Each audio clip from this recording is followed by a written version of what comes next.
Hey folks, welcome to another video by Stocktrades. My name is Matt, and today we are once again looking at Canadian Dividend All-Stars that are expected to raise dividends this coming week. Of note, made a small mistake last week in our video.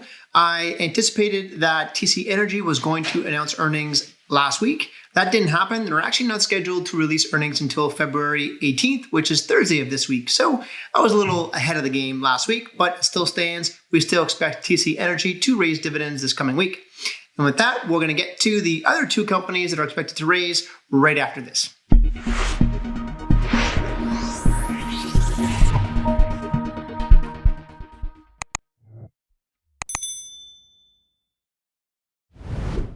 As we discussed at the beginning of the month, February is one of the busiest times of the year for dividend growth in Canada.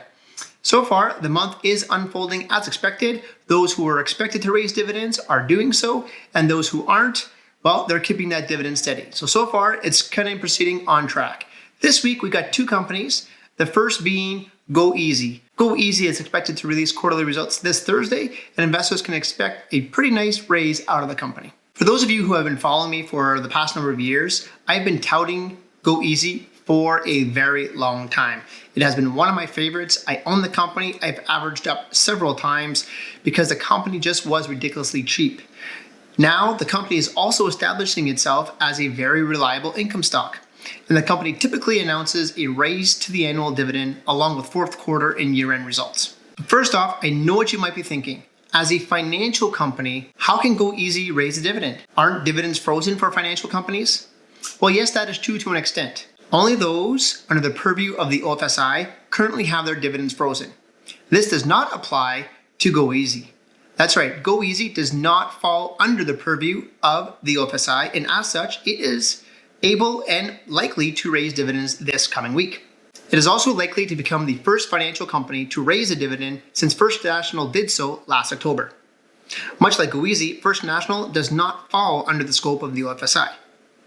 So what can investors expect this coming week? Likely a nice double-digit raise. Since Goeasy's dividend growth streak began, it has consistently raised by more than 30% annually. Last year, Goeasy delivered a raise of approximately 45%. While I don't expect a raise that high this year, the company is well positioned to raise by at least 25% when it announces earnings this coming Thursday. Now, since we only have a couple of stocks to review this coming week, I thought I'd spend a little bit more time talking about the company. For years, Goeasy has flown under the radar, but it is now among the best performing financial stocks on the TSX index. Look at this 5-year chart. The company has crushed the S&P TSX Financials Index. Much like every other financial company, the markets were concerned about Goeasy's business model when the pandemic hit. However, these concerns proved to be very much unjustified. In fact, Goeasy's portfolio is proving to be quite resilient. Investors should not have doubted the company, and they explained as much.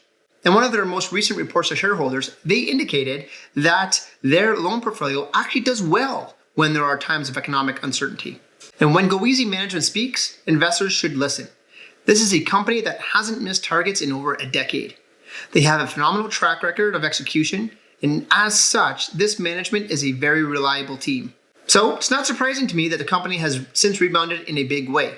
That dip in March proved to be a once-in-a-lifetime opportunity. The company dipped as low as $21 this past March, and it has since returned almost five-fold.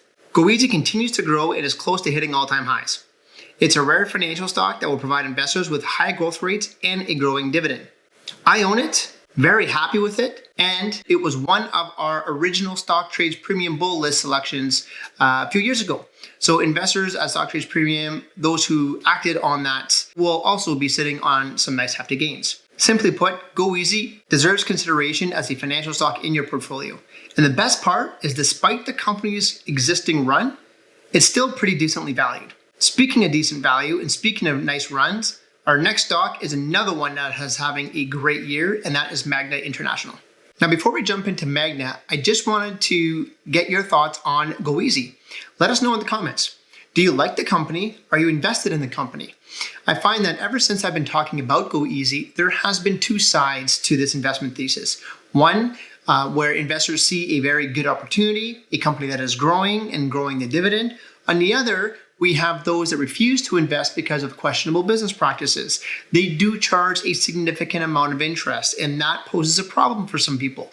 Ethical investing, if you will. So I'd be curious to hear your thoughts. Please comment below and let us know if you're invested or if perhaps your moral values would prevent you from doing so. Would very much like to hear your thoughts on that.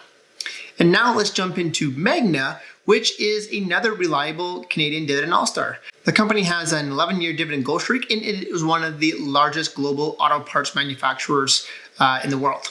The company always raises dividends along with fourth quarter and year-end results, which is expected this coming Friday, February 19th.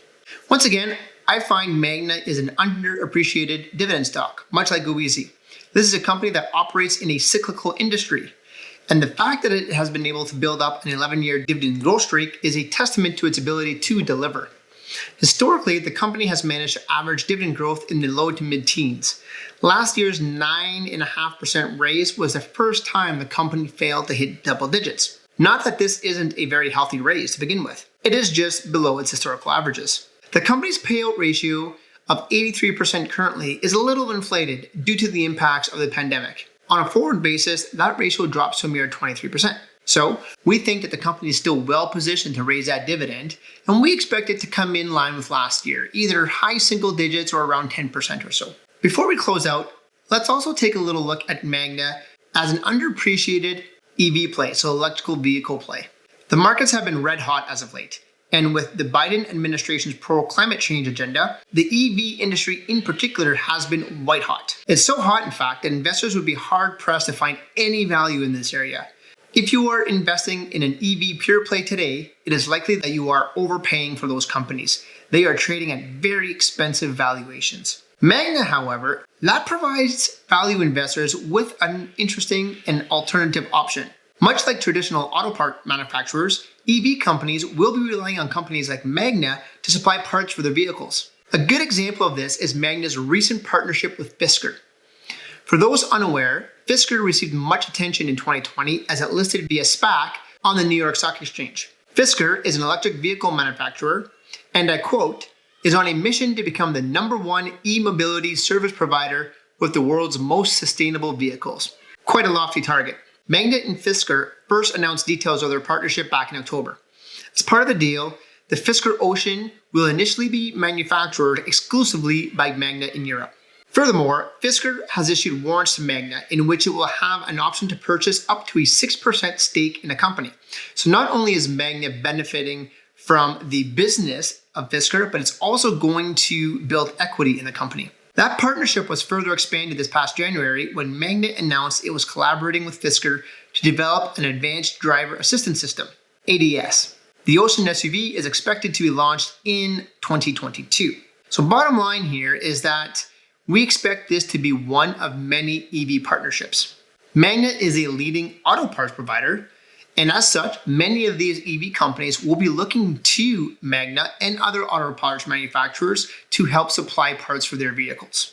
And partnering with a company like Magna will give these EV companies, especially those that are new, instant credibility. Magna is a very strong brand and one of the most respected in the industry. My opinion, it's a great way for investors to gain exposure to the EV industry without having to pay exorbitant prices. And with that, we're at the end of our video.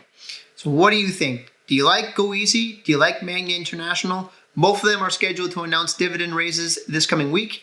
Goeasy is a little bit of a controversial stock, whereas Magna is one that investors should pay attention to just in terms of its exposure to the EV industry. We think that it's underappreciated there, and we think that it will grow along with the EV industry itself. Really hope you liked the video. We've got a couple more of these coming up. February is a very busy month for dividend growth in Canada, as we talked about. So please like the video and subscribe to our channel so you don't miss out on any more great Canadian content. Until next time.